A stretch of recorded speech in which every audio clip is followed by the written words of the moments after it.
Good morning from New York. Well, today, what we're going to discuss is emotional healing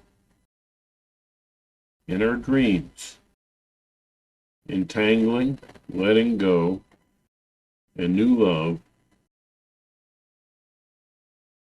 with yourself and others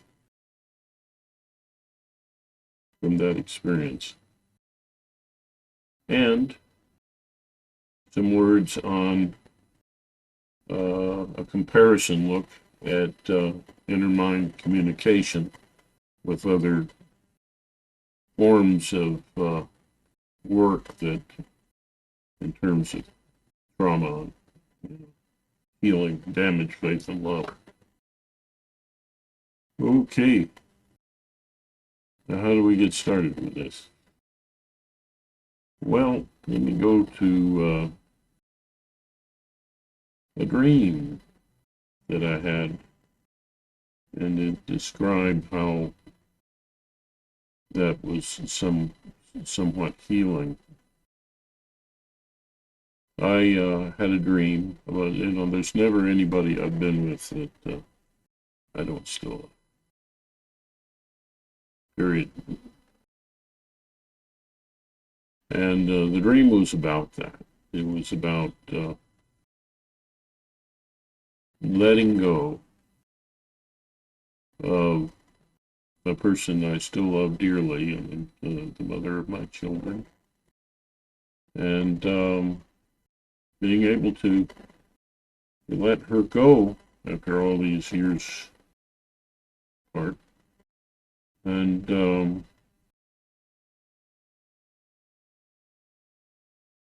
and it was letting that go, and then insights about the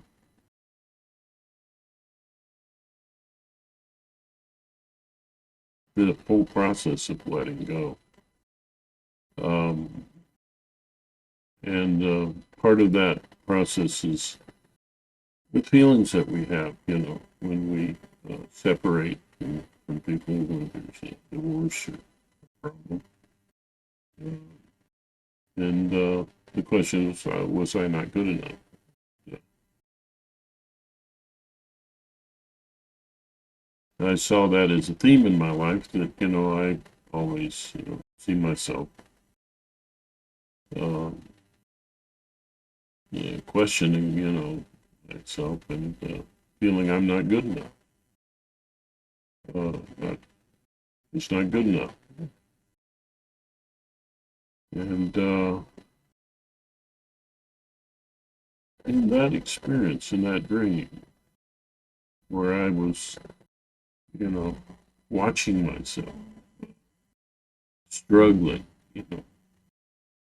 to be close to someone who did not want to be close to me, and who,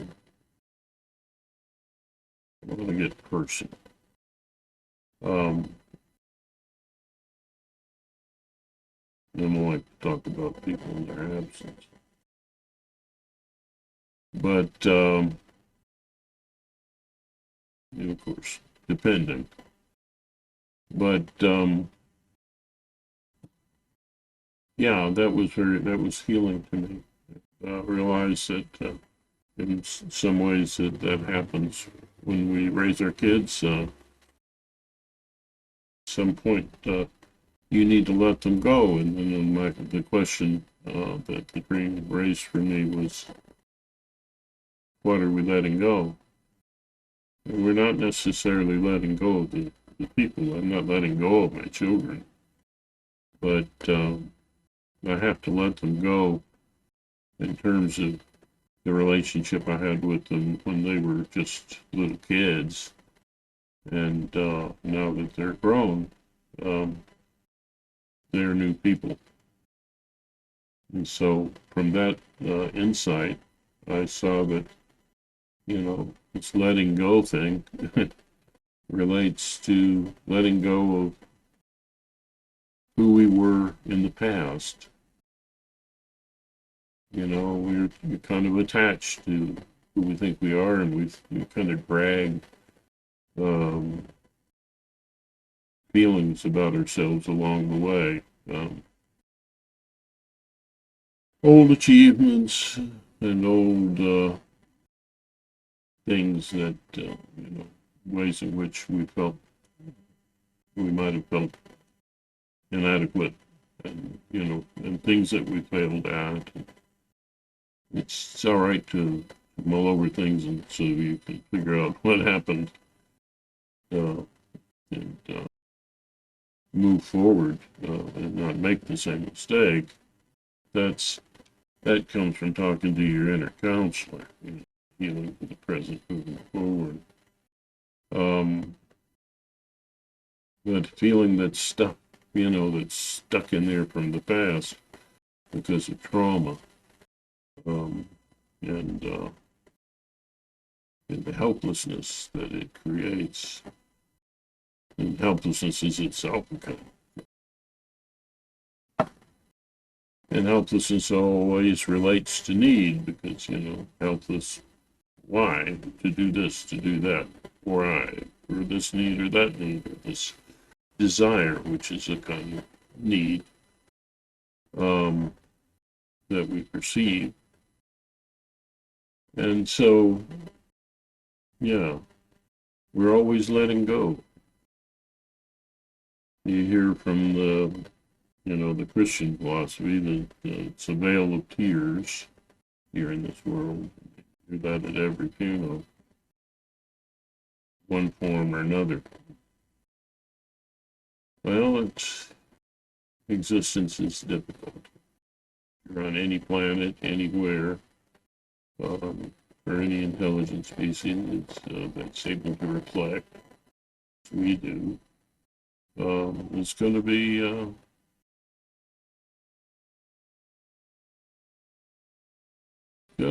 a situation for them that is often sad. But it's letting go, but when you let go, then you are more free to have the joy of re-entangling yourself. I've heard people that say that their third marriage was the charm. Finally, it took 3 tries, and that's a magic number. I've heard that a lot of times from people who were in their third marriage. Haven't gone back to ask them again. But are you still with that person? But yeah, and this entanglement that entanglements themselves conflict many times. So we're constantly integrating our entanglements. That also means moving on from the comfort zone of expected kinds of relationships and moving into something new. And that offers some hope for continuing with relationships that you have, that you understand that people change, and it's more possible for a couple, say, to grow together. And yeah, so that's, healing in dreams.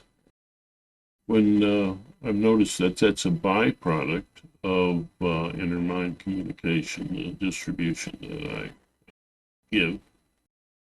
It seems to be a byproduct, and it's self-empowering. Why I love the whole, Linux philosophy.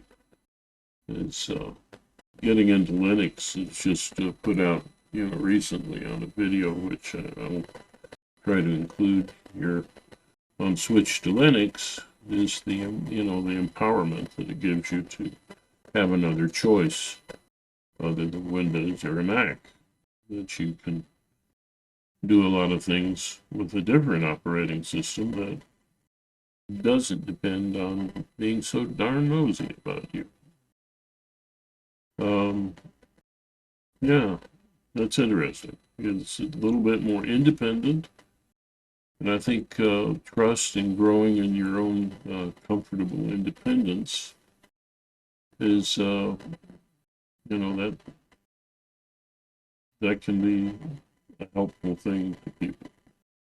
And Linux does that, and that's why I tend to call my intermod communication practices a distro of that. So there are many distributions of Linux, and I'd like to think that the philosophy of Linux is open source and nothing behind the curtain. You know, uh, the path is free to know and to improve on, etc. That philosophy would be something that would be attached to uh, my distribution of intermind communication and any distribution. Um, why intermind? Intermind, does that mean you're just thinking inside your head? No.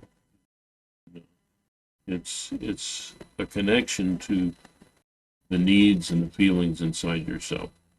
That can be done in a variety of ways, and with help, but also on your own. There's a lot of ways in which Linux is liberating. It's on the channel Switch to Linux. Again, I'm going to share that video at the in the description of this video. Oh, that's one of my favorite channels. Along with Star Talk and DistroTube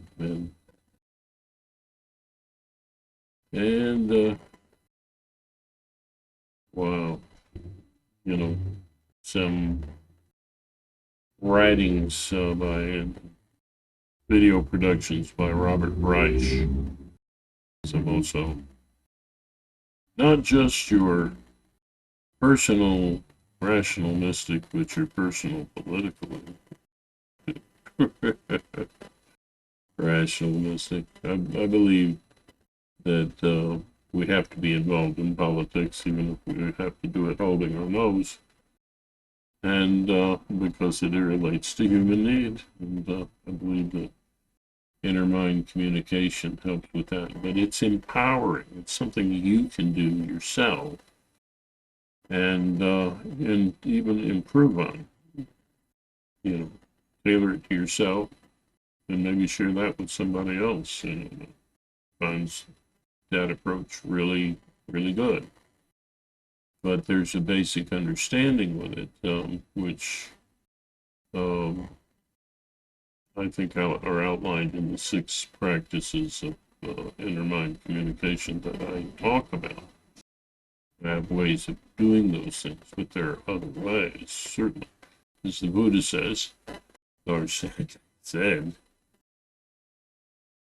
that a person can say, I have a way, but nobody can say, I have a way, I have the only way. You gotta love that guy, whoever that was, or however many people got together to give us a picture of something we call a singular individual, which I'm sure happens all the time. I'm not a singular individual. I'm always changing. And you see influences of other people, on me, in me. So, you look at a person, see a universe. And so there's a lot going on there. And we should honor that. And, and if you want to, here's the thing. A lot of the practices that are helpful with trauma, if I were to be more negative, I'd say yakety yak. There's a lot of someone talking to someone else and setting up a kind of dependency, like dependency on Windows or Mac. Shouldn't be dependent on anything. You should work on your independence. And those things do not foster a great deal of independence. They don't teach you, there's stuff hidden behind the curtain there in a Mac or in Linux, they're proprietary.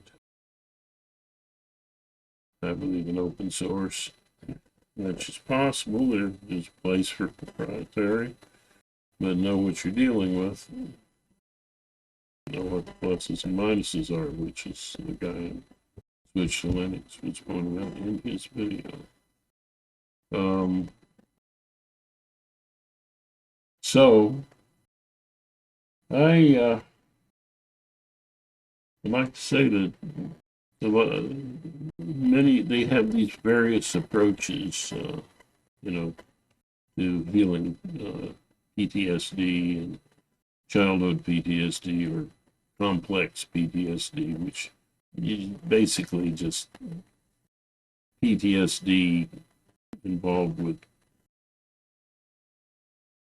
needs that are developmental, vital developmental needs, which means it's very impacting. And it can be have an impact similar to war for an adult. People who get PTSD in battle are more apt to be people who suffer from that a lot, more apt to have people who have adverse childhood experiences or see PTSD beforehand.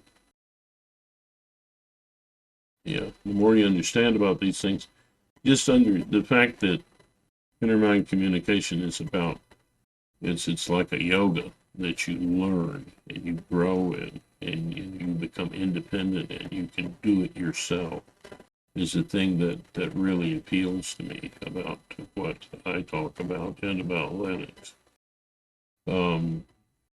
You begin to grow in your independence, and that's a good thing, in my opinion, in my humble opinion. So, yeah, and I've seen, they'll take one of the six general areas that I have a practice for, and they will just use that, and then they'll compare that to another person who's using another one of the six, and compare the two of those. Use them all. And use the ones that fit to the individual. Of course, they're doing that somewhat. They're saying we find that use of many modalities. Yeah, exactly. Find out what works for the person. Give them a distribution they can use, and let them grow from there. Though grow. See, these practices that I'm talking about, this is something you can do all your life, and they're good for a healthy person. Someone who isn't, who might not have a classic illness, a dis-ease. We're dis-ease frequently in our lives, Some of it sticks with us.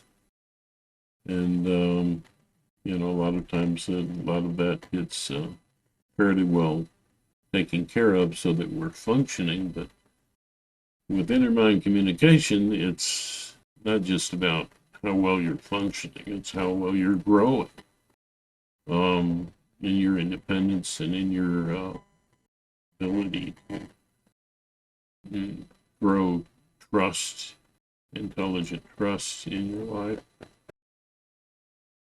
And and to me, it's a growth in empathy, which is to me spiritual. It means caring, and caring and trying to walk a mile in the other person's moccasins or whatever it said, shoes. Yeah, it's kind of that attached to different perspectives, objective, creative, and compassionate.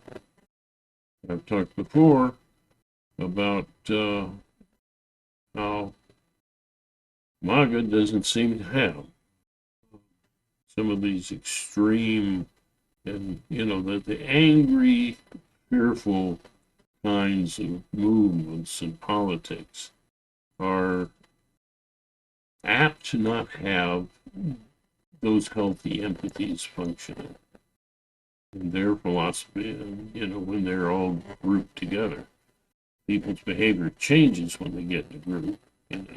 Catch them alone, they might not be such a fan of the thing that the group was about. So that's been my experience. They're much more apt to be able to doubt. You know, you're going to approach someone in a political convention, and yeah, rah rah. Of course, it's what you're going to hear. But catch them outside and away from that as a friend. Someone that you can really talk to, and then things aren't so certain. It's this certainty that we have sometimes that gets in the way. And we need a kind of comfort zone, which I'm always talking about. It's the whole aim of what I do is its use of comfort, to attempt to comfort yourself, but from different perspectives. And that naturally begins to open up in, I think, in a much safer way, times when you were helpless, and be able to relive that and process that, and put it behind you along with the needs associated, so that then you can move on to forgiveness, and you can move on. Well, first of all, you have to breathe and let go. Once you dredge that stuff up, you're going to have to grieve those needs, not losses, let go. And then you go on, to forgiveness. And after that, to repentance. It's such a religiously charged word, but it's a process of remorse. And then that process is you're letting go, and you're letting go of the old you that did the bad thing or hurt another person. You're letting that go. But when we let go of anybody in a loving, caring way,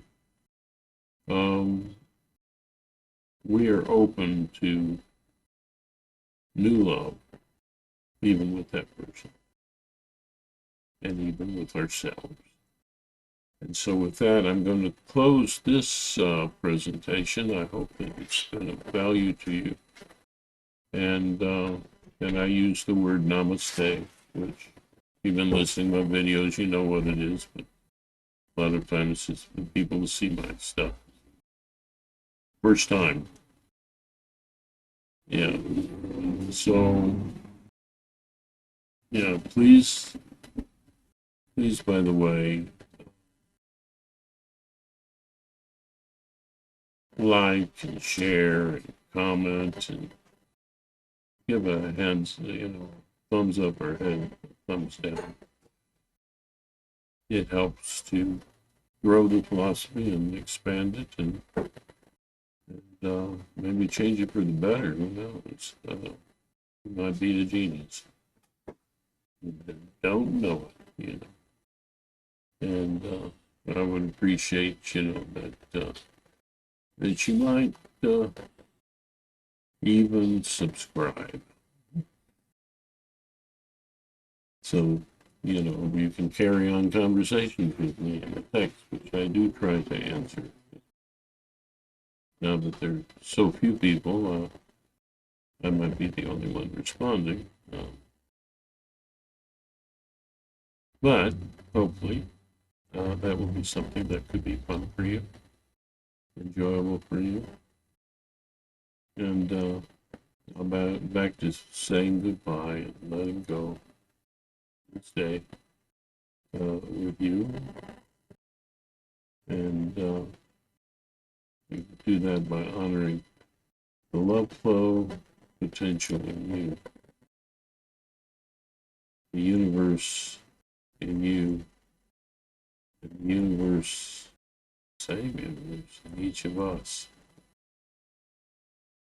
From that perspective, from that existence of those things in me, I wish to greet and honor that same in you.